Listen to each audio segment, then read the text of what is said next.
Oh, it's acting up, or is it getting better? Get better, slowly for sure. Okay.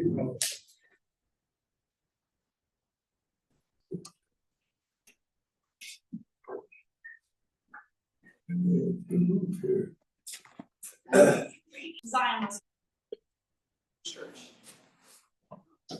Good. Morning. Well, how are you? Come in. Someplace. Robbie's at Rockford Fishing Camp. Oh, We dropped him off yesterday, so he'll be there for the. there's a lot of rain forecasters. There is rain in the forecast. Yeah. Next year. No, it's right on the river, yeah, so I said, should we say, like, I'm sure they have a plan, but like, should we ask what the plan is? Yeah. So, we didn't, I'm sure they have things well in hand, and we just told him to listen to his counselors, but yeah. What's the cell phone policy? Is there one? They're not allowed to have phones, they get the phones taken away, I mean, he That's doesn't. one of the problems though of the other one, Right, right? yeah. I mean, he doesn't have a phone anyway, Okay, so. good. And he wants one real bad. Does he want to drive to, What's that that? he wants to drive to, right? Well, No. oh, Robbie, sorry, Robbie. Oh, good. Yeah. Robbie's at camp. Dan wanted to drive her side. Rockford He Creek. didn't understand why he couldn't drive. I finally had to tell him to do the license. Then he stopped at. He wouldn't stop at. You need a license? Rockford Christian Camp. I was there, but that's, oh boy, 60 years ago. Yeah. His parents made him go. He didn't. Oh, you didn't wanna know? No, all the kids in the class at that time were every summer look forward to it, but I never wanted to leave the city. But my parents made me go. I enjoyed it the one year. But it's been there a long time is the point. I was later, we were counselors and Teacher. teachers there, that's right. Anyway, I'm glad that someone from the congregation is going there. In Rockford. Oh, okay, yeah. You weren't a cop. Robbie always I was wanted a to go teacher. to a sleepaway camp. And Patrick told us about Rockford, and so it's like, I think they started at 8, so it's the first summer that he was 8, he went and Oh, boy. loves it, so Good.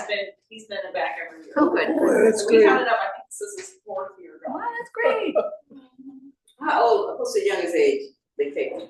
They start at 8. 8, oh, Yeah, so okay. junior week is what Robbie's there now, it's 8 to 12, and then last week was senior week, which I think is like 13 to 18.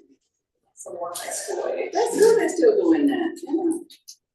It's some great directors out there, Doyle Davis, Aaron Herron, and Shelby was out I know, there. but I was not counselor material. You have to be like crazy to be Yeah. do the crazy It's- stuff. It's a job. Put the stuff on the roof, and we were teachers, and I was a nurse one year.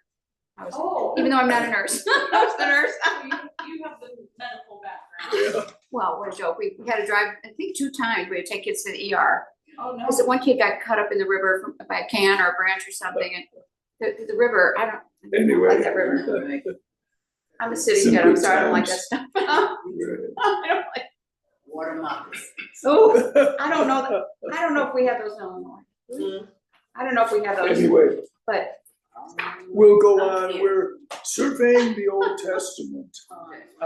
And we're looking at some questions about each one of the books. We're just about done with the questions about Leviticus. Anybody need a Leviticus page? There we go. Got one, okay, we make plenty.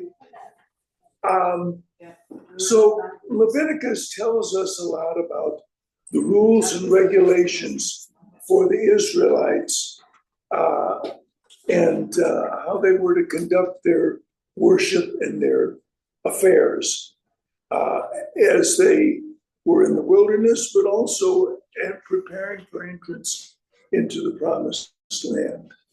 And so we were down about, question 13, 12 and 13, we were talking about some of the feasts of the Jews.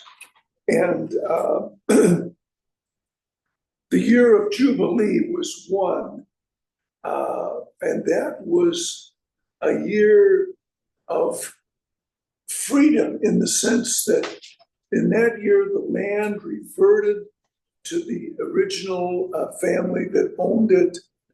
Slavery was remitted. If you sold yourself into slavery, you were freed in that year.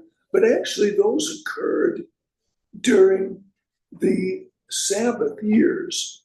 The year of Jubilee came every 50 years, but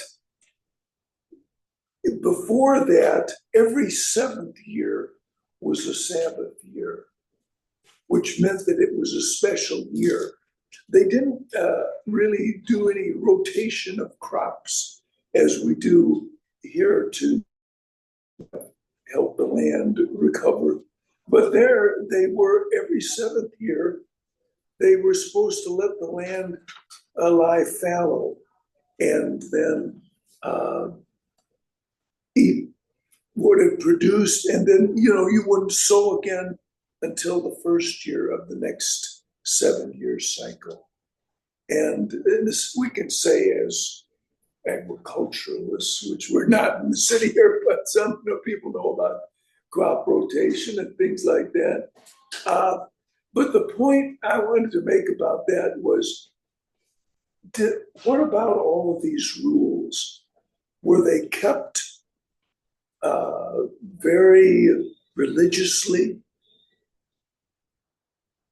Evidently they were not, because when we come to later into the book of Jeremiah, it tells, Jeremiah says, the Lord is going to take you into captivity for 70 years, 70 being the number of Sabbath years that you neglected, which means 490 years that they didn't, all of these detailed rules, at least that one, were not observed.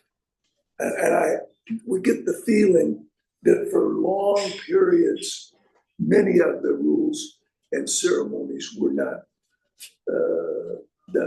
kept. Hezekiah restored the Passover, and it said that it was something new, and it was something that had been forgotten for many years. So that's kind of a tragic conclusion about this. So though each one of these designed in a special way to show people what God was like, the Sabbath years and the year of Jubilee kind of showed how there could be forgiveness and restoration. If you fell away from God, your relationship could be restored, just like the Jubilee was a year of restoration. So anyway, there's a lot of beauty in these rules and laws, but unfortunately, they were not observed in many, many cases. And so that's the tragedy of it. We'll talk a lot more about as we go through the Old Testament. But one question here, the 14th question: what were the consequences of obedience and disobedience?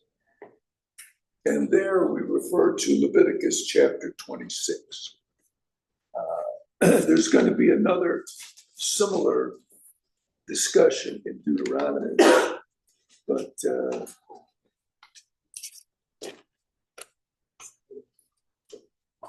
this is Leviticus 26.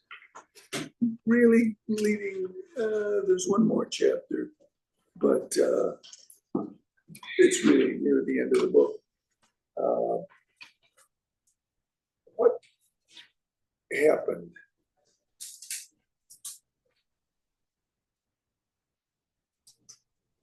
It starts out in this chapter 26, reward for obedience. In verse 3, if you follow my decrees and are careful to obey my commands, I will send you rain in its season. The ground will yield its crop, and the trees of the field their fruit. Your threshing will continue until grape harvest, and the grape harvest will continue. I'll grant peace in the land. You will lie down, and no one will make you afraid. Things will be ideal. The crops will grow. You'll have plenty of rain. In other words, prosperity.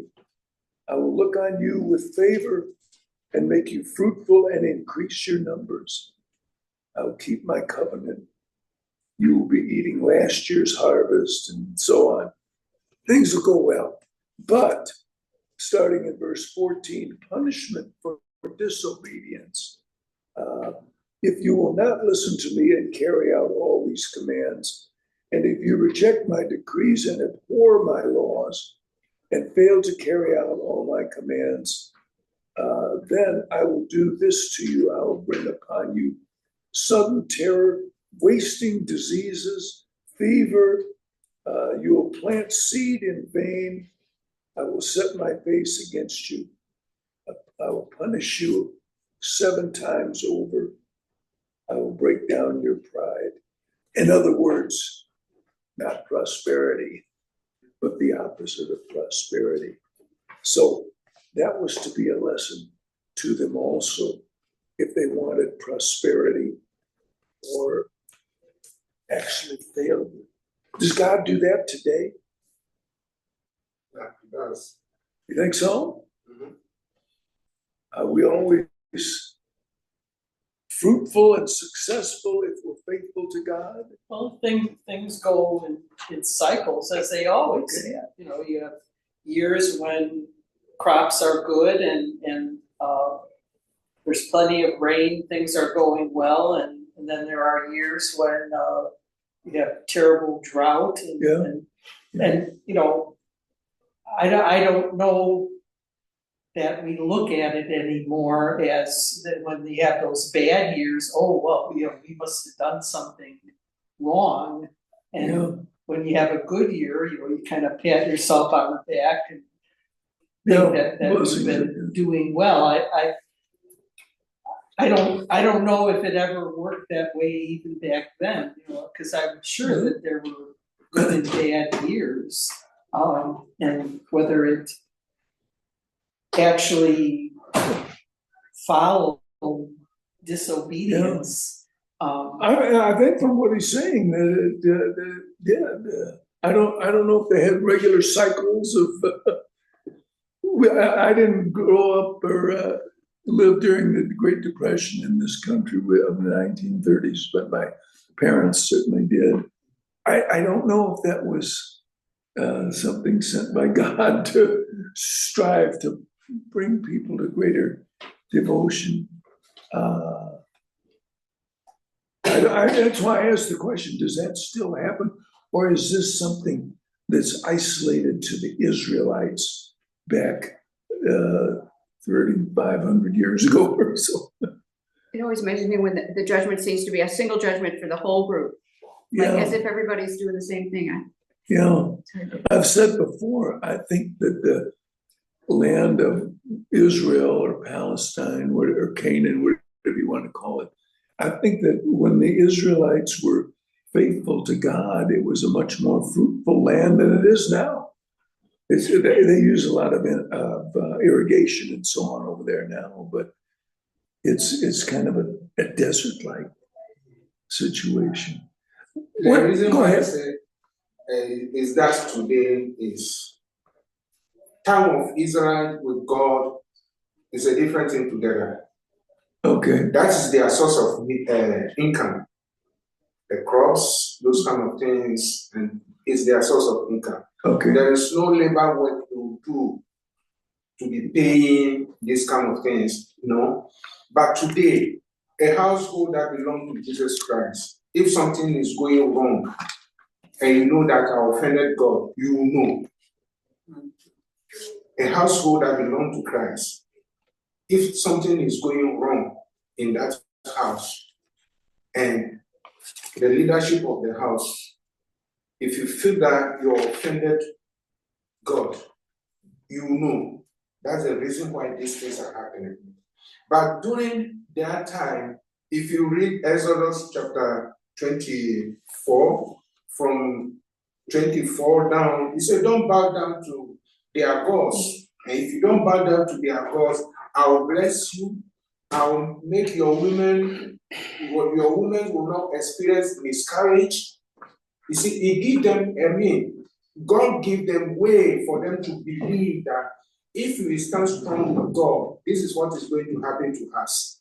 If we don't, and this is what is going to happen. You see? Okay. So during the Exodus up to Leviticus, he give them, when you get to a famine product, he give them the rule. If you follow my command, then I will let your farm crops do this, I will let rain and this kind of thing. But during your fidelity to God himself, that is Exodus, as I'm saying right now, you say, if you don't bow to their gods and you follow my command, then I'll bless your household, I'll bless your women, you will not experience any miscarriage, you will not do this, you will not do this. All is command. Today, do we have the same command? That's the question. Yeah. Do we have? That's right. Yes, we have. Okay. Prosperity. There's a lot of preachers on the internet that will say that's what the whole gospel is about, prosperity. Just send them some money. Yeah. And you do it. But Sorry, Ellen, I have a question. It's like, would you consider all of this like old covenant? Because we hear in the New Testament that Jesus, him coming, does away with the old covenant, and now it's a new way. So like, I think so. It is God's dealings with his people Israel at that time. We can learn a lot about the nature of God, the things that he values, obedience, his love for those who follow him, and his desire to bless them. But we're not subject to these rules. We don't offer animal sacrifices. But, you know, the verse that came to my mind as I thought of these blessings and curses was one from the Psalms that I do believe applies. Psalm 37:25, and says, if I can find it, I was young and now I am old, yet I have never seen the righteous forsaken or their children begging bread. And that's a wonderful thought, isn't it? I believe that if we follow God, we may not be rich in this world's goods, but he's going to see to it that we are taken care of. We're not going to starve. That's the point. I heard a preacher preach that once, and he said, no, I've seen it. He said he's seen righteous families suffering, poverty, hunger, all kinds of things like that. So there's going to be suffering. But he said, I've seen the Christian families. There's going to be suffering there. I mean, in Christian families, sometimes there's death. Sometimes there's sickness. I felt so bad about Brother Palmore. I just had the announcement about him today. He has a great attitude. He does. He was here yesterday. Wasn't he? That's amazing. Wow. Yeah. I know, right? There's a plan for him, and he's delighted that there's more. Yeah. But I think we just rely upon God to bless us, and he doesn't fail. Yeah, he sees us through it. I think that's He sees us through. He doesn't keep his people from suffering or enduring some of the same things that everyone else, sickness, sometimes loss, other things. You know, if you're in a floodplain, there's a lot of Christians in the Texas, that area of Texas that lost a lot. That's why we send relief to this one congregation down there. Thanks to those who have contributed for the flood relief. We didn't announce it, but we have $625 that came in last Sunday. We'll see how much. Yeah. Oh, was it? Yeah. Okay. That's right. It was in the contribution section, but anyway, thanks. But anyway, that's just something to think about. God taking care of his people. Anyway. There is a lot thing God does somehow when we see it. He do things for us to notice him differently. One way is Paul. If you take Paul example like this, when Paul is down with fever, asking God to heal him, what is God told him? My grace is sufficient. Yeah. The fever is restored in the flesh. That's right. That means God wants us, we those who will see Paul's footstep today, to know very well that not everything that God will take away from you. He will let you go some pains. Yeah. And let that pains be with you. That doesn't mean that God is not with you, or his eyes is not with you. So there's a lot of things when you put it together, you can see how wonderful God is. He wants us to be, he don't want us to pamper ourselves like, oh, we are daddy's children, so nothing is bothering me. No. No matter how you see yourself, you have to know that things in this world will bother you, but still, I'm with you. Anyway, I just wanted to conclude this study of Leviticus, short as it was. What type of society were these laws of Leviticus designed for? Jewish society. Jewish society? Tribal society. A tribal society, yeah. It was a confederation of tribes. I guess we could call it a nation, but they would have called it a confederation of tribes, not like the state, like the states under the Articles of Confederation. If you're a U.S. historian, that's more or less the way they operate. The Greeks had city-states. So Yeah. City was its own state. Chicago would be the state. What about theocracy? A theocracy is the first word I wrote down. My notes here. It's designed not for a democracy, if you will, not for a kingdom, but for a group of people where the king is God, and where they lived under the rule of God. And that's, in a sense, an ideal situation, although that situation didn't keep them from departing from God's rules. So, you know, a lot of these rules were designed for, you know, they weren't designed for a big city.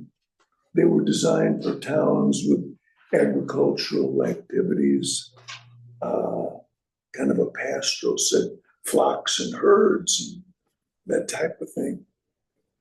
A bloody kind of a society with all the animal sacrifices that went on. In a sense, a society maybe more homogeneous than ours. I don't know. We just, all of these were descendants of Israel. There were other people living around them. We'll get to more of that when we get to Joshua and Judges, how they dealt with the other people round about them. So, I mean, in a sense, that suggests that this structure was made for a different time. God has his rules and his desires for us in the 21st century. But these are rules for people in the 14th century BC or so. But again, the lessons teach us about the nature of God and teach us about the nature of doing right and wrong. But anyway. There's something about having people around you that are all doing the right thing, kind of pulls you along. Yeah. Than being by yourself or not. Yeah. It should be helpful. Because you have the right people. Your neighbor, if you saw your neighbor following the law as far as the agricultural practices and the sacrifices, you were more likely to do that. But then, that was, again, if you see everybody going to church on a Sunday morning, you're more likely to do that too. I'll tell you, I used to do a lot of traveling and work in Fort Worth, Texas. Fort Worth, Texas is in a county called Tarrant County. And in Tarrant County, there are a higher percentage of members of the Church of Christ than in any other county in the United States, including Tennessee and Nashville.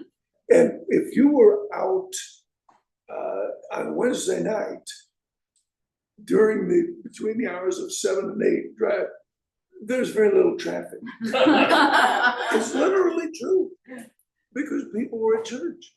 That's same for Sunday morning. And anyway, so you grow up in that situation.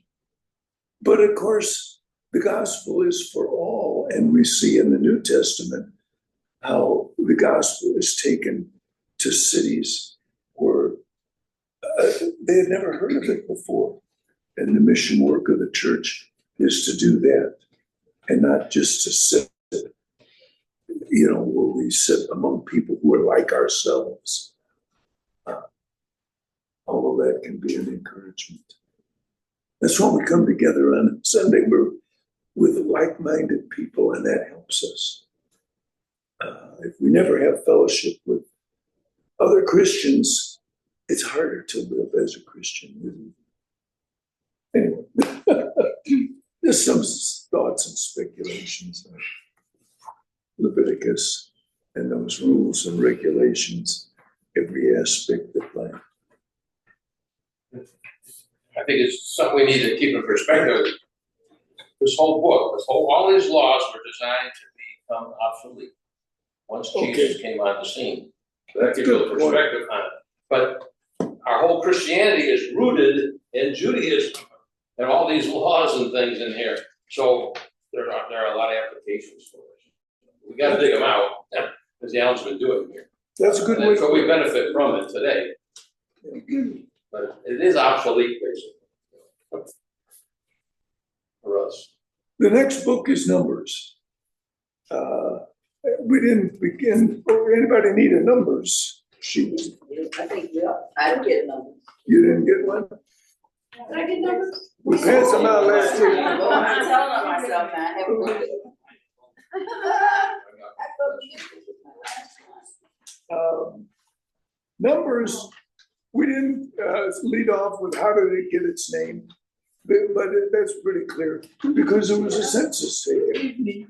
And so actually there were two censuses taken in the Numbers, one at the beginning of the book and one at the end of the book. So we lead right off. How many Israelites left Egypt? The first census. Millions. Well, I say almost 600,000 according to. 603,550. And that was men of 20 years age and older. So you had all the other in children there. the tribes except for Levi. And so then you go into the Levites and there's 22,300 more. So we take men of military age, 20 years old and older, 603,000. And we say, well, they had wives and had children. And so 2 to 3 million people. Wow, that's a lot of people. Yeah. And to be moving around in the wilderness. You said there were other people besides the There was Israelites that came. a mixed multitude left Yeah. Egypt with them, Yes, so don't know how many. It would have been counted probably. No, they wouldn't have been counted because Yeah. these are specifically allocated to the tribe. Moses called them the rabble. Yeah, well, mixed multitude is what the older version. Those who can follow the Israelites out. So that's a lot of people to be moving around en masse and to come into the promised land. We don't know what the population of Canaan was at that time. The Lord said in one place, you got to be careful. If you move in too quickly and so on, you might be discouraged by reason of the fact that you be outnumbered. And so some people can't believe that the population is that high, but all we can go about is this. So anyway, what's the lesson of all of that? Maybe we follow it up here. How many people went into Egypt? 70 souls, 75 if you consider all the kids. The Septuagint, I think, says 75. And so they increased from 75 to 603,000. They didn't believe in birth control. Well, yeah, there's some big families in there over a course of quite a few years. So, and that's the way that God blessed his people with fertility. That children were a blessing. And so they grew to a mighty nation in innocence. And as Michael was mentioning to us last time, referred to this, when they were ready to go in, after 40 years of wandering, when they were ready to go into the land of Canaan, how many were there? Did they grow in that 40-year period? No, because then there were 601,000. They had lost a few people. And some tribes grew in numbers, some tribes decreased in numbers. I don't know if we can make judgments based upon that. So wait, those were different, almost completely different men of 20 years and above. Okay, that's what we're going to see as we go through numbers here. The 601,000, the 603,000 who started out were completely different from the 601,000 that existed at the end of the 40 years wandering. Why? They lost a whole generation. The whole generation, God said, I'm not going to deal with this generation because of your lack of faith. I'm going to deal with, you were worried about your children encountering difficulties coming into the promised land. I'm going to deal with them and they're going to inherit the promised land. So that's an interesting thing. All of the 603,550 died except for two fellows, Joshua and Caleb, the faithful spies. So they were up there when they went in. They were the oldest. Moses didn't go in. We'll talk about all that. So Numbers is a book of numbers, is a book about populations, but it's a lot more. It talks about some more rules and regulations for the Israelites. It talks about devotion. It also talks about some bad things, rebellion on a couple of occasions, and even rebellion on the part of Moses. So there's a lot in Numbers other than just numbers, is the point that I'm trying to make. It's a book about the wandering in the wilderness, why it occurred, how it occurred. In Numbers, there's lists of some of the places that they went. Anyway. It's really about young Israel, right? They're coming together That's good. and forming through all these wanderings and all the challenges. It's kind of like the United States. We became a country through the challenges as we fought Britain and, broke away and formed our constitution and all this stuff. So I think it's really the beginning of the nation of Israel. Even though they're not in their homeland yet, they're forming so they can go and take it. Yeah. That's what it's about. Except the generation that starts out, that's not the one that God uses. Anyway, so that's the numbers. And the Levites, again, are mentioned early on in Numbers. And again, who are the Levites? Priests. The descendants of Levi, the tribe of Moses and Aaron. They're a group of people specially dedicated to the Lord. And their duties are recounted in Numbers chapter 3. The different families of the Levites had different duties. Some worked in the tabernacle. Some carried the tabernacle around when they were marching on the road. And some carried the holy things. Among the Levites, there are 3 families: the family of Kohath, Gershon, and Merari. Kohath is the family of Moses and Aaron, and they're given the responsibility for the most holy of the furniture and so on. So anyway, they were priests in the sense that the descendants of Aaron were to help the people come to God. So anyway, there's a lot of detail about what they were doing. And then there's some rules. I put one that interested me. How were allegations of marital infidelity proved? Oh my goodness. It's kind of a trivial. The woman had to go through and she had a jealous husband. I felt sorry. Yeah. Just drink something, if her stomach swelled, then Yeah. she was guilty. If her stomach didn't.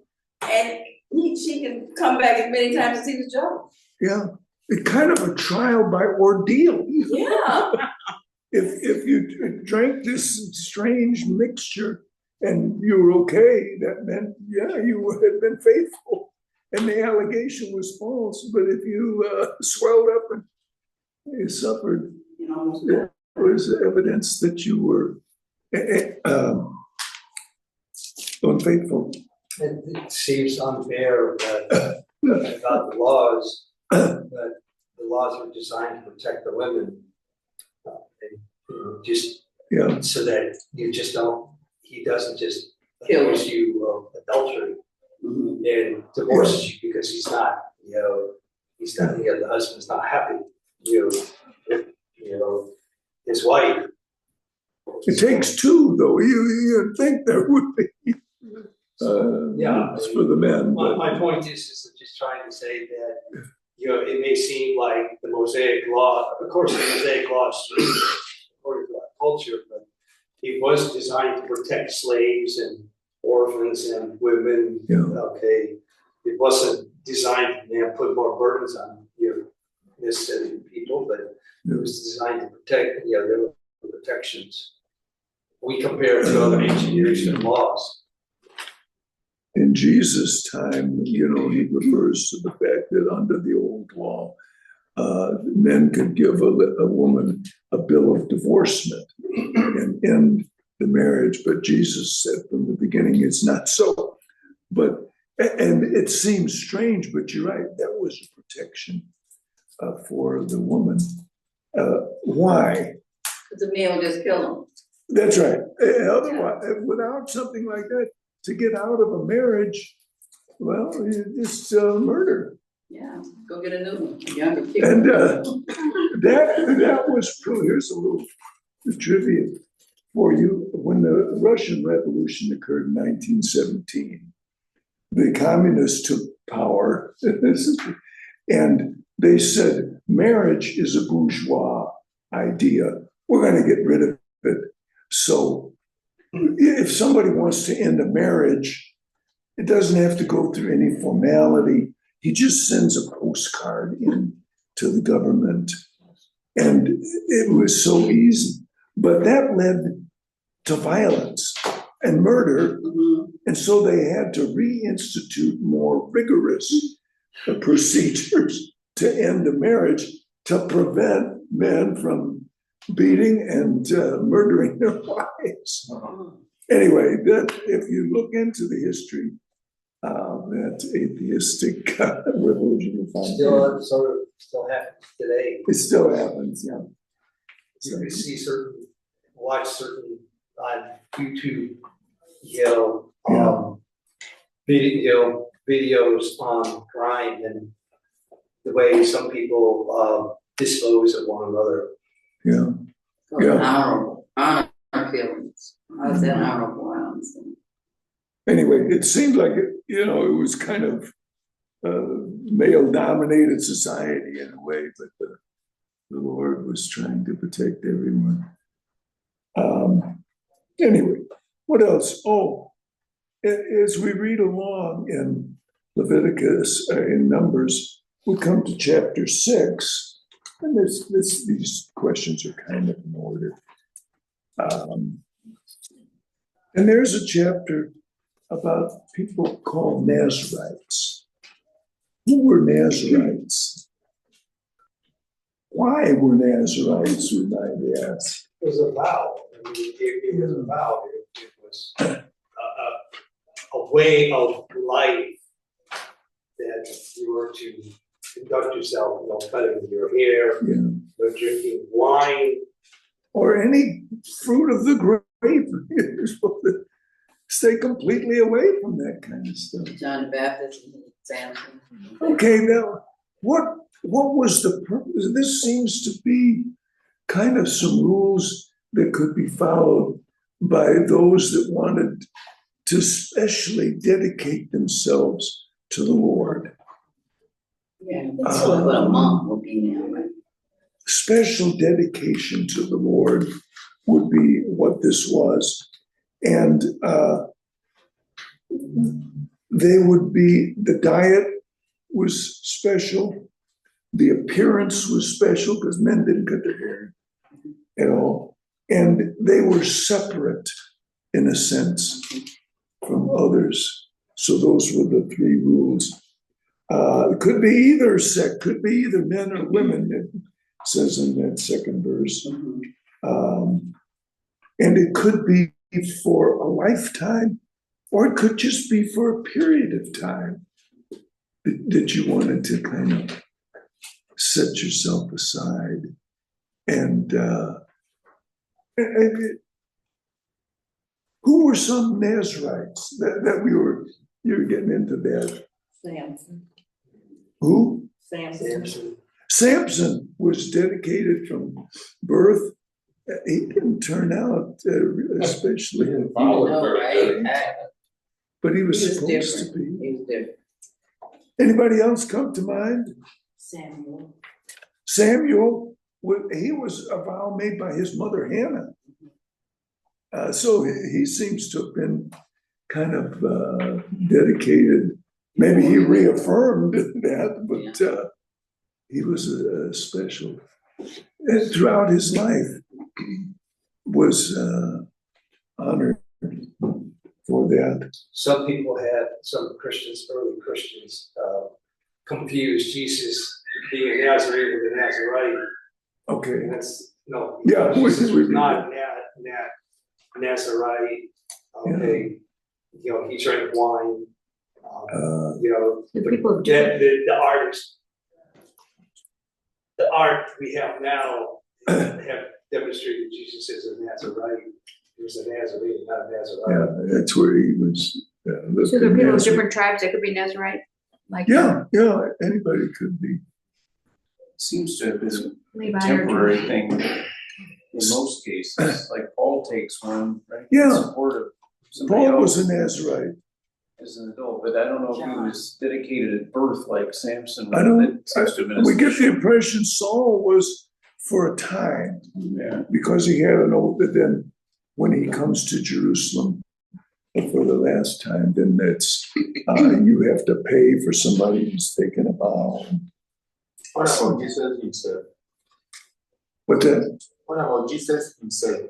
well, we're not told that he took that. We know that he drank some wine or drank some fruit of the grape. Made wine. Yeah. Did you say Paul was a Nazarite? He took a vow on occasion. But not official Nazarite. Well, it's something that's not necessarily for a lifetime.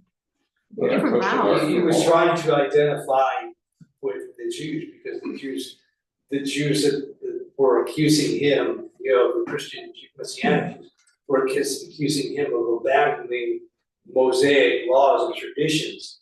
And people say that, well, Paul's hypocritical. No, Paul's not hypocritical.